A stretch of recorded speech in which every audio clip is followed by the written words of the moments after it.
Hello, and welcome to another episode of the Business of Business podcast. I'm Roy. Hey, we've got a fantastic guest with us today. Can't wait to get to her, talk about a couple things that are very important in business, especially during these times, are publicity and referrals. And we are fortunate enough to have Jill Lublin on with us. She is a speaker that speaks on radical influence, publicity, networking, kindness, and referrals. She is the best-selling author of 4 books, and her latest is Profit of Kindness, which went to #1 in 4 categories. Jill, thanks so much for taking time out of your day to be with us. I'm delighted to be here. Yeah. Thank you. Well, we had talked a week or so ago, and what really interested me about you is publicity and referrals. And I can't ever explain enough to people that referrals are probably our cheapest source of acquiring, not cheapest, but the most cost effective source of acquiring our clients, consumers. And so, but it's what I find in general day to day operations is it's one of the least.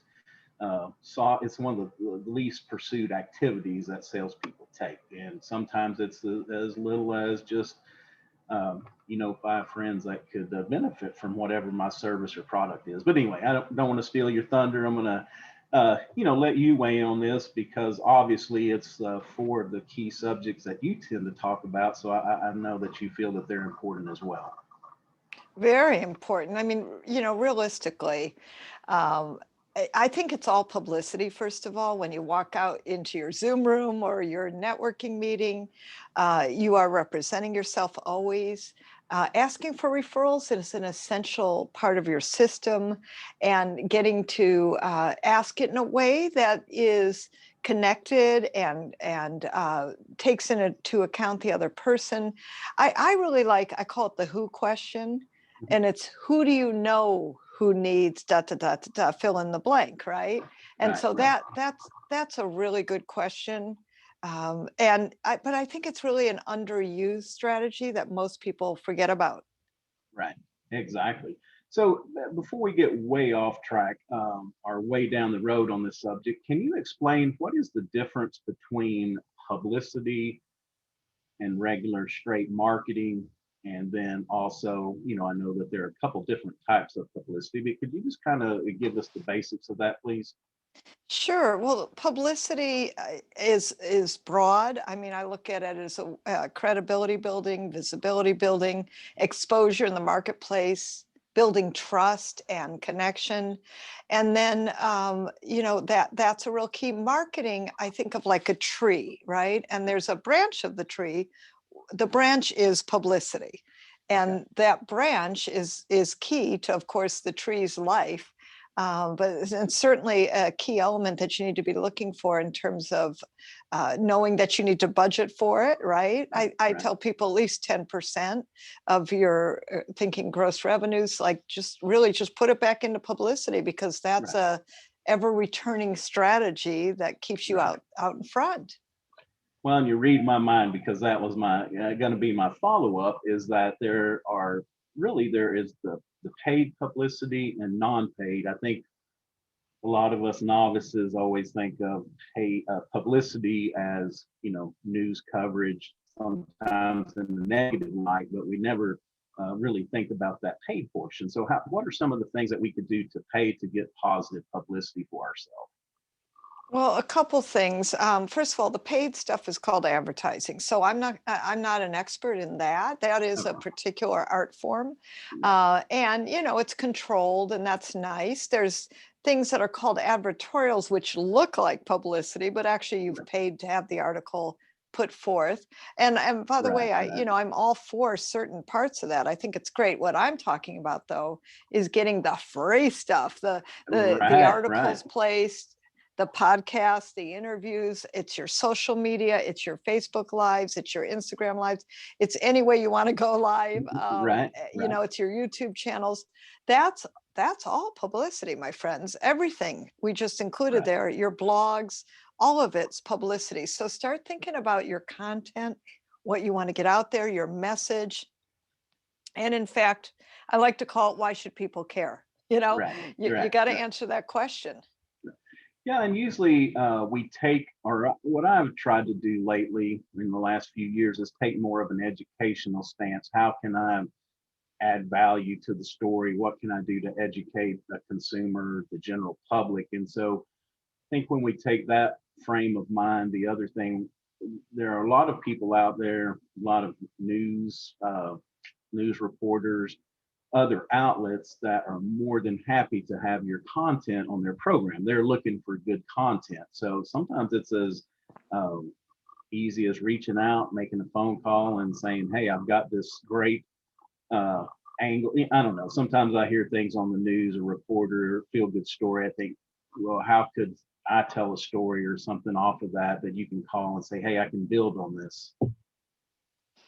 So part of it that I always like to say is use everything you've got, right? So Right. you're listening for news and how you can fit in. That's number one. Then you're also listening and looking for what's going on. So I think it's really important people go into Google Alerts and put your name and put your contact and meaning keyword of what you're selling, promoting, connecting to, and that's really helpful. And then, get bigger and broader. I mean, I was on a TV show in Dallas, Texas, where you are. And hey, guess what? It was talking about an advertising company being fired because of a racist comment they made, right? And Yes. so Motel 6 fired them, and Dr. Ooh, yeah. Pepper and all kinds of Cracker Barrel and all of them. And they wanted my comment because I'm an expert in publicity. Now, I have to tell you, I'm not an expert in advertising, right? And so always the answer I just want to say is yes. And you just want to be you just want to be looking for building your business, yes, on top of stories that yes are already existing, Yeah. are already out there. And so yeah, if you see a story and you can, shall we say, add to it, connect to it, enlarge it, great. And stand straight in your own, shall we say, expertise, and know that it's not about what you're necessarily promoting and selling, but what can you add to the conversation, and Right. finding angles that way is really, really good. Yeah, it just made me think about a service that I've checked out before. It's called HARO, H A R. Trying to get the acronym right. Is Help a Reporter Out. That's right. Are you familiar with that? I love it, and I Okay. recommend it to all your listeners. Yeah. Helpareporterout.com Yeah. is actually the website, and Okay. it's perfect. Can you tell them how that works? That exchange there. Absolutely. So what happens is reporters are, and that could be in Haro, it could be a blogger, it could be anything, are looking for people just like you listening to this podcast. They need people to pay attention to whatever their stories they're working on. They're on deadlines, right? So the good news is that they're putting it out there, waiting for sources like you to comment, and so that's how stories really begin, get large. But this is the part about, I like to call this use everything you've got. So, for example, on Haro, which is Help a Reporter Out, I received a query, they're called a query, of looking for a story for winter. It actually it was June when they were putting this query out. And it said, they wouldn't even say which magazine. Well, it turned out to be Women's Day, which is huge. And they're working on a story for December. Now, here's what you all got to hear, especially magazines. They're working 3, 6, and 9 months ahead, right? So even though it's June, yes, they're working on a December story so that they can produce it, write it, etc. Well, they were looking for feel-good stories, and I ended up talking about my volunteer service with my senior companion program, of which I was a part of, helping to take care of a senior once a week, and that was wonderful, and it was a great story, having nothing to do with my publicity business or my virtual publicity courses or my 4 books, nothing. But what it was about, of course, was another part of me. And so Right. I want you always to be watching and listening for, where can I contribute? What's a story that could matter that I know something about? Yeah, and I got lucky. somebody reached out to me through Harrow as well, and I made a relationship with this reporter. And so I think you have to, it's not always just one off either. If we play our cards right, she called me back 2 or 3 times for other comments, over the next year or so, different ways that I could add value. And so, I mean, how easy was that for me just to reach out and do that? And I think, if I'm not wrong, a lot of these news channel or TV stations, they have websites that they have to have content on. So maybe you don't run as a news feature story on TV, but this was on one of our major network websites is where the couple stories I was mentioned in. So a lot of press, a lot of eyes on it, a lot of good, SEO value. So you just really can't go wrong. Right. And everything matters and everything counts. And Right. that's what I want you all to hear too. Everything matters. And so, yeah, whether it's on the website of a major network, you can still say you were featured on the local Fox affiliate. Let's just use that as an example, or the local CBS affiliate. And that's just as good as anything. See, what you're really looking for is, we'll call it bragging rights. and Right. and that lives on forever. Your comments, your being quoted, the fact that you were featured in a CBS TV affiliate, they don't need to know that it was on the website. Right. And this Right. is, I always want people to get a little more braggadocious in a nice way. I mean, Yeah. without Yeah. being ego filled, Right. the truth is publicity is going to move your business. So you want as much of it behind you as you can get. And that's a real key to success. Right. Yeah, because it makes us appear, not always, but it makes us appear to be a subject matter expert. Why would a reporter reach out to this person if they weren't the smartest on that topic? So it's really good. Well, I want to kind of shift gears for just a minute and talk about referrals. Again, I just don't think that we actually ever do enough with referrals. And so, can you help us out with that? What are some good ways to reach out or to start? A lot of people just, I think we get back to the bragging rights. A lot of people are just hesitant to ask for that. They don't feel good about it. So talk to us a little bit about asking for referrals. So a couple things, referrals are about, I call it the 3 C's, right? Communicate, connect, and create, or create the relationship, or create the referral. So that goes back to asking the who do you know.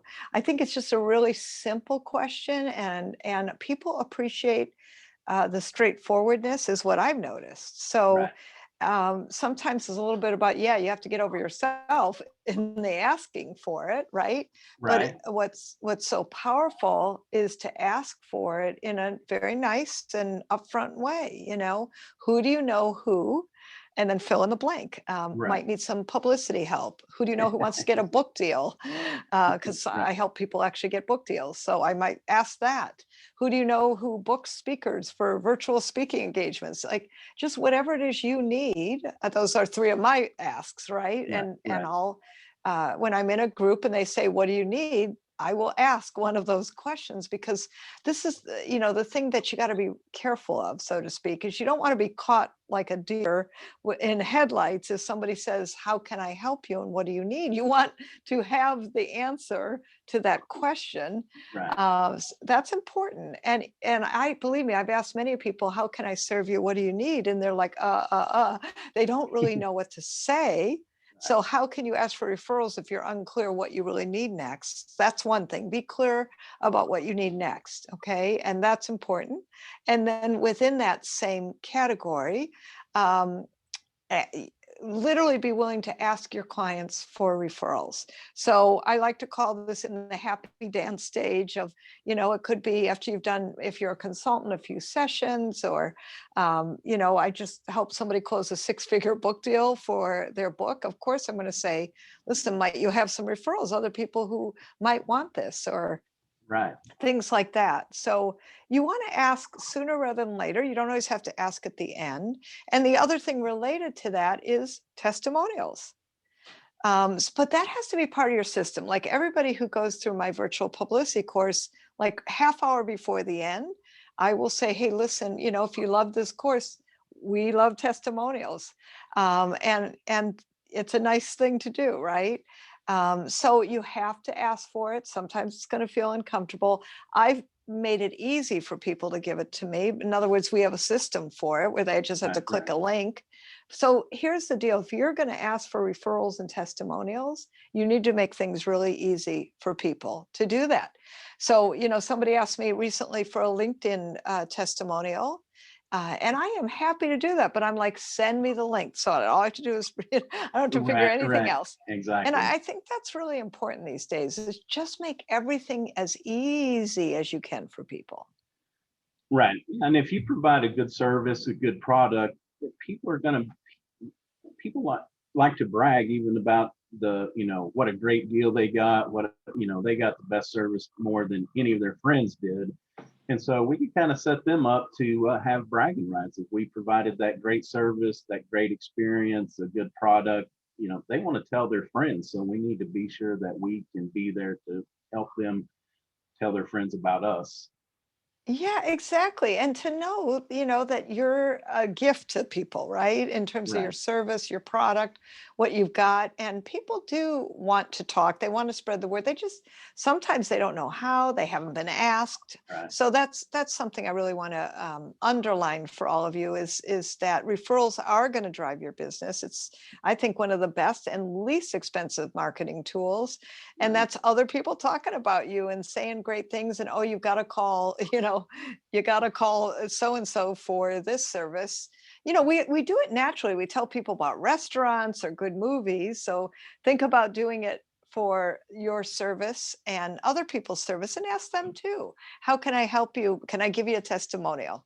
That's a great thing. Yeah. The reciprocation, I was going to say, that is a great thing when we can, when it goes both ways. It seems like it kind of opens up a lot more communication, makes people a lot more ready to, give us their referrals as well. Yes. So I guess the other thing about the referral end is that you really don't, or my experience with them is you really don't have to typically have that hard sales process, and it shortens up your, not only is it's more cost effective, but it shortens up your sales cycle, because what I hear from my referrals is, well, Joe's already told me all about you, what you did, and this and that. I just want to, let's just get started, or, buy the product or whatever. So we not only need to think about that, but, maybe like a typical client, you may have to have 8, 10, 12 touches, and you go through the whole cycle. A lot of times with referrals, I mean, it's cut to the chase. I'm ready to buy. That's why they told me about you, because we were at coffee the other morning talking, and I told him I needed your product. He's like, I know who to go to. So, we cut all that out. I know, and isn't that a good thing, right? Yes, it is. Yes. Cut the sales cycle, shorten the process, get right to it, create more prospects, create real relationships. And frankly, let's do business. That's what business is all about. Right, exactly. Well, Jill, I want to thank you so much for taking time out of your busy day to be with us, talking again about publicity and referrals. A couple questions before I let you go. Number one is, what is a tool or a habit that you have during your daily life, either professional or personal, that you just couldn't do without? It's really, call it prayer, meditation daily. That's really important to me. And I'm working on the exercise daily, but Yeah. but both of those, we'll put it in the category called self-care. Yes. What I've learned in business for a long time is that self-care is key. Right. Well, we were just talking about that with some family members the other day, is that, we can't take care of other people if we're not in a condition to do that. And so I think that's so important. And in the walking, I never hesitate to say this. When I go for a good walk, it seems like it really clears my head.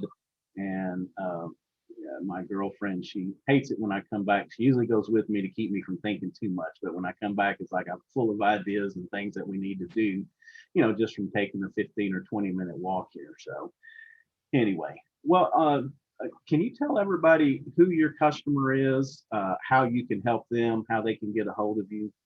Sure, thank you. Yeah. So if you're a small business owner, I mean, frankly, I've worked across industries with consultants, coaches, authors, speakers, but what I'd call small business owners, that's people also of products and services.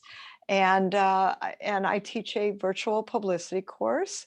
I have a wonderful free masterclass I'm happy to give away as a gift to all of you. And may I give the contact information, or you want to put it in the Yes, show no, notes? well, I'll put it in the show notes, but yeah, please go ahead and give it to everybody. Sure. So it's jilllublin.com/publicity. And that will put you into my free publicity masterclass, which is live and interactive with me. So we Oh, awesome. definitely, yeah, we definitely get to connect together. And that would be super. Okay, great. Yes, I will follow up and put that on the webpage show notes. So y'all please be sure, reach out to Jill, get in this class, learn how to generate some publicity for yourself. You certainly won't be sorry. I know that for sure. All right, Jill. Well, thanks a lot. Until next time. Again, this is Roy with the Business of Business podcast. You can find us at www.thebusinessofbusinesspodcast.com, iTunes, Stitcher, Google Play, all the big podcast platforms, as well as Facebook, Instagram, Twitter, and YouTube. So until next time, thank you.